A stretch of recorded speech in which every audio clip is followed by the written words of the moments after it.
Ikaze kuri Smart Side. Uyu munsi twabateguriye insengero 10 zitatse ubwiza muri Kigali cyangwa se zubatse neza kuruta izindi mu mujyi wa Kigali. Uramutse ukunze inkuru yacu bibuke gukora like kandi ukore subscribe kugira ngo urusheho kuba smart. Hari igitekerezo cyangwa se inyunganizi ku nkuru twabateguriye wajya handitse comment ukadusangiza uko byumva. Iterambere mu myubakire y'imijyi mu Rwanda nyuma ya Jenoside yakorewe Abatutsi mu 1994 ntabwo rigaragazwa n'ibigo bya leta n'abikorera gusa. Amwe mu madini n'amatorero yubatse insengero zifite imyubakire yihariye haba mu bunini n'ubuhanga bwakoreshejwe n'abubatsi. Nubwo uru rutonde rw'insengero nini mu gihugu ari rurerure, twagerageje gutoranyamo 10 zishobora kuba zihiga izindi mu bunini n'ubuhanga bw'imyubakire. Ku mwanya wa 10 turasanga urusengero rw'itorero ry'Abadventiste ruri i Gikondo. Ku mwanya wa 9 haraza Restoration Church iri i Masoro muri Kigali. Ni urusengero rufite ubushobozi bwo kwakira abagera ku 4,000 bicaye neza. Abahasengera bavuga ko imyubakire y'uru rusengero iri mu buhanga kurusha inyinshi mu nsengero ziri mu gihugu, ndetse mu gihe cy'amateraniro yose ahabera hakoreshwa ikoranabuhanga. Ku mwanya wa 8 turasanga Kiliziya Cathedral Regina Pacis Kimironko.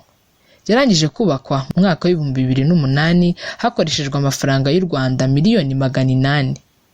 Ifite ubushobozi bwo kwakira abakristu 3,500. Ku mwanya wa 7 turasanga urusengero rw'Abadventiste w'umunsi wa 7 ruri i Remera.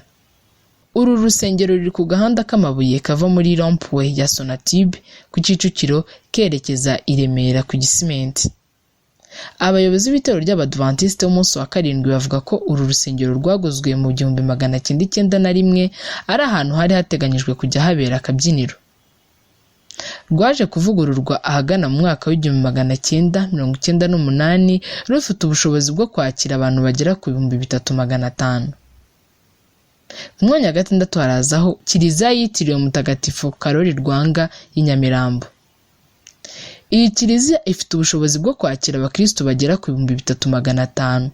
Imirimo yo kubaka yatangiye mu 2015 isozwa muri 2017 nubwo hari imirimo imwe n'imwe ikirikorwaho. Ku mwanya wa 5 harazaho umusigiti wo mu mujyi rwagati w'i Kigali, umusigiti bita Imadina. Umusigiti wubatswe mu mwaka wa 1913 ariko waje kuvugururwa mu 2007 hakoreshejwe amafaranga y'u Rwanda miliyoni 300. Ufite amagorofa 3 asengerwamo n'abantu bashobora kugera ku 2,000. Ku mwanya wa 4 turasanga umusigiti w'i Nyamirambo kwa Kadafi. Wubatswe mu mwaka wa 1979 hakoreshejwe amadolari 8,000. Ngo ufite ubushobozi bwo kwakira abantu babarirwa hagati ya 700 na 800.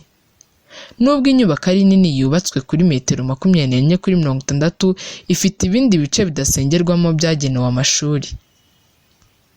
Ku mwanya wa 3 turahasanga Restoration Church iri Kimisagara.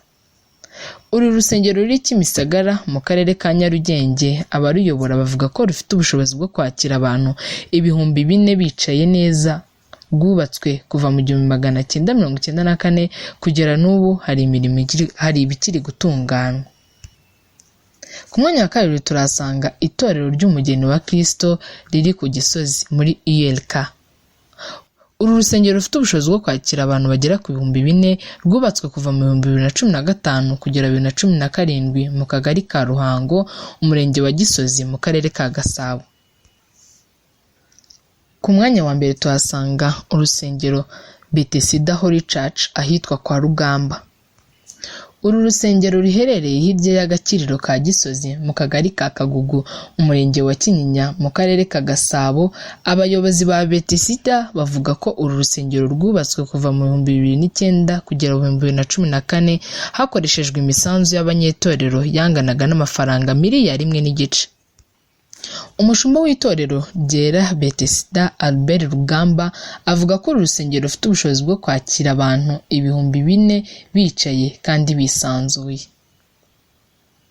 Abantu benshi babibaza ati ese kuki izi nsengero zubatse neza zaratwaye n'amafaranga menshi ariko hakaba hari abakristo bamwe na bamwe bakibayeho mu mibereho mibi? nawe ushobora kudusangiza uko ubyumva muri comments utubwira igitekerezo cyawe. Tubashimiye ko mwadukurikiye. Mwibuke gukora subscribe kugira ngo mugume muri smart. Hasta la vista.